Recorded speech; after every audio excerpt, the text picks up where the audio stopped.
San Diego Police Department is still investigating a stabbing that left 4 people in the hospital here in the College area. We have more details from authorities and what they're saying about this case. I think everybody is really scared. Some UC San Diego students' visas are revoked, and at least one has been deported. We look into why this may be happening. We're going to become a wealthy nation again.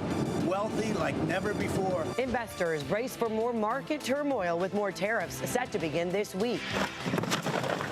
It's rattlesnake season. What to do if you find one on your property? It's 6 a.m. on Monday, April 7th, and you're up with CBS 8.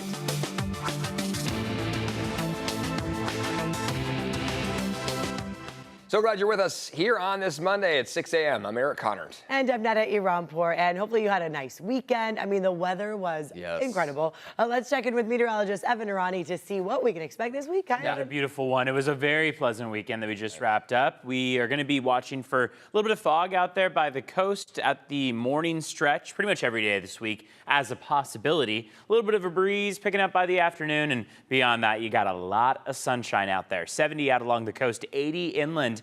Our mountains and deserts also warming up throughout the week. As we get toward the end of this week, we could see the warmest temperatures that we've seen so far this year in San Diego County. So coming up, we'll take a look at that ridge of high pressure as it keeps building and keeps bringing us the sunshine and warmth. Back to you.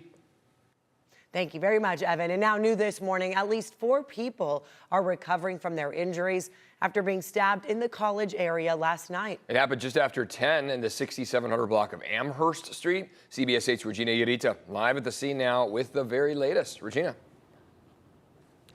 Yeah, good morning, Eric and Netta. And this all happened, like you said, last night at 10 p.m. in the College area, just close to that Starbucks. There's still lots of questions and details that we need to get confirmed from San Diego Police Department. But what I want to show you is the video from last night. This is what the scene looked like. You can see a heavy police presence with several patrol cars and multiple people being carried out on gurneys just outside of the Starbucks here. Now, according to San Diego Police Department, 4 people were stabbed in this area, but we're working to find out who these people are and why the stabbing occurred.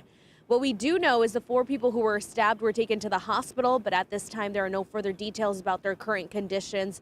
Authorities also tell us a short time after the stabbing happened, police found someone hiding at a house along 67th after noticing what appeared to be a trail of blood leading to the front door. We're looking into this, into who this person is and who they might have been, and if police have any updates. We also know that at around the same time, just a couple blocks on 70th Street and El Cajon Boulevard, a man reported getting robbed and hit in the head by 2 other men who stole his backpack.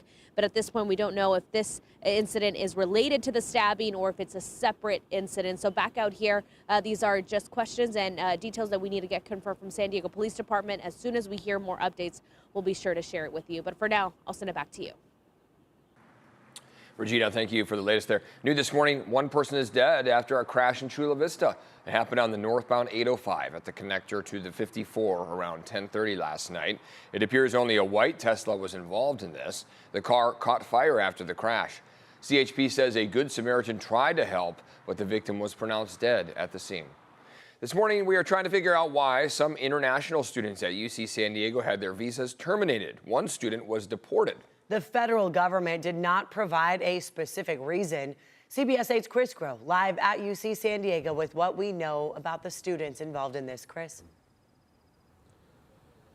Hey, good morning. Well, what we can do is sort of connect the puzzle pieces, if you will, where this is matching similar trends that we've seen carried out here by the Trump administration. We know that there were large pro-Palestinian protests that happened right here at UC San Diego, and that there have been other schools where visas have been revoked with those who have been connected to those protests. Now, again, we don't have that direct link just yet, but want you to listen to what student reporters who broke the story had to say about the mood on campus after this was announced. The vibe on campus is pretty difficult right now. I think everybody is really scared. I mean, we have international students on our staff too who we're trying to protect as best as we can. So it's been about navigating that, seeing what protections we can put for them to make sure that they're not subject to this kind of federal immigration scrutiny either. Now, in a campus notice, UC San Diego's chancellor shared that without prior warning, they received notice that 5 of their students had their F1 visas terminated, and they also say that another student was detained at the border, denied entry, and then deported back to their home country. Now, the UC office of the president says that they're aware of this situation involving international students, that they are supporting them, but then also trying to figure out exactly why this is happening. Now, the Trump administration, according to CBS News, has been deporting international students from schools across the country. In fact, it was just last month the Secretary of State Marco Rubio said about 300 student visas had been revoked, claiming that many of those students had been participating in those campus protests. Now, we spoke with an attorney about the options for those who have not been deported yet, who remain in the U.S. Here's what they had to say. And speak to an attorney. If you're still in the United States, you can challenge the SEVIS revocation. And once the SEVIS revocation, if you get your SEVIS back, you can reapply for your F1. The school can give you back your F1 visa and get that I-20 back. And we're also hearing that this has happened at Harvard just most recently. 3 students had their visas revoked, and 2 recent graduates had their student visas revoked as well, too. But we're also continuing to check in with schools across San Diego, again, trying to see exactly if they are noticing that this has happened at their campus as well with their students. Eric and Netta. Something we're certainly going to stay on top of. Chris Grove, thank you for that. And now this morning, President Donald Trump not backing down on sweeping tariffs as international markets plunge and American stocks continue to slide in reaction to the new taxes. I don't want anything to go down, but sometimes you have to take medicine to fix something. Reciprocal tariffs on dozens of U.S. trading partners take effect on Wednesday. Last week's announcement sparked a major sell-off on Wall Street and concerns of a recession. This morning, Goldman Sachs raised the odds of a recession to now 45% from 35%. The president's aides are working to calm fears, saying more than 50 nations have reached out about negotiating to lift the tariffs. And lawmakers on both sides of the aisle have introduced legislation aimed at regaining some congressional control over tariffs. Still, the Commerce Secretary says these tariffs will stay in place, adding the president plans to reset global trade.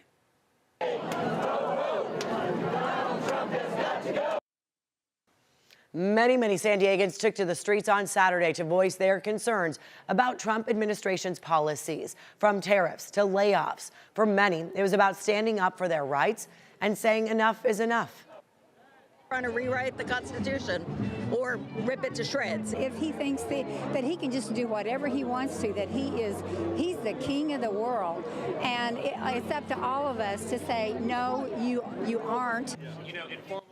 You see thousands of people involved in this rally. San Diego City Council President Sean Elo Rivera, Representative Sarah Jacobs, Scott Peters, Chris Ward, and former Senate President Pro Tem Tony Atkins were also at that protest in solidarity. Today, a judge will decide whether the man accused of shooting and killing an El Cajon dentist is mentally fit for trial. Police say Mohammed Abdul Karim opened fire at the Smile Plus Dentistry office last year. Dentist Benjamin Huroni died and 2 others were injured. Abdul Karim had an initial mental competency hearing last May where he shouted at the judge saying he was fit to stand trial, but Abdul Karim's attorney argued otherwise. Also today, a judge will sentence a Solana Beach dog groomer convicted of sexually assaulting a 75-year-old woman. Tony Choi pleaded guilty to attacking the woman inside her Torrey Highlands home last October. The woman's caretaker interrupted the attack, and Choi left the scene but was later arrested. Turns out he's been arrested several times before, including for a DUI. Choi faces up to 5 years behind bars and a $10,000 fine.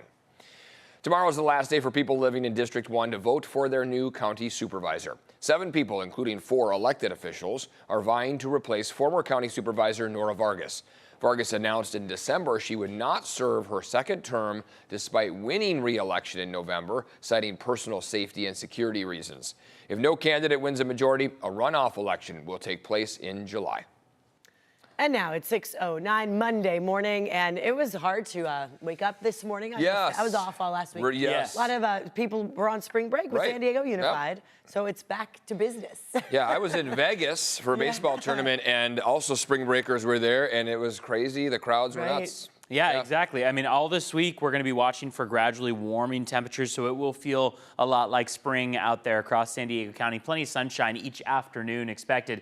Along the coastline, that's where things are a bit more mild, especially for this afternoon. We'll watch as onshore flow continues to prevail, and while that ocean water stays in that cooler range, well, it'll keep sending clouds along the coast and keep our temperatures at the coast a little bit more mild. La Jolla at 60, PB at 64, downtown San Diego at 69 degrees. But then you make it out to Santee and El Cajon, and that high could be 80 degrees as we get toward about 1, 2, 3 p.m. or so. 77 for Fallbrook and San Marcos, 75 for Vista, and 66 out at Solana Beach. So the pleasant weekend that we had will now carry on over through this week, and all of these temperatures that you see that are warm and comfortable are going to keep climbing pretty much all week long. 91 in Borrego Springs, 92 in Ocotillo Wells. Our rain chances stay below 10%. The only chance that we're going to see of anything really in terms of precipitation would be a little bit of mist associated with that dense marine layer, because we will at times have some morning fog affecting us, especially right by the immediate coastline in the morning stretch. So that's going to be for many of the mornings to come. Temperatures continue to climb in the meantime, and mountains and deserts will be looking at wind picking up this afternoon and this evening. Not too worrisome, just about 10 to 20 miles per hour. And there's that live look outside as we start the morning. So take a look at that 5-day forecast inland, where temperatures keep making their way into the 80s out there under partly cloudy skies. It'll be a warm one as we get toward the middle and the end of the week. As far as traffic goes, things are light out there. No major crashes or collisions. We have green across the screen. Looks like people are taking it a little bit easy out there on the Monday morning commute, so hope we keep doing so. Take a look at your border wait times this morning. It's a 150-minute wait, going to take you quite a while, about 2.5 hours across the San Ysidro Port of Entry. Otay Mesa Port of Entry will take about 90 minutes to get across.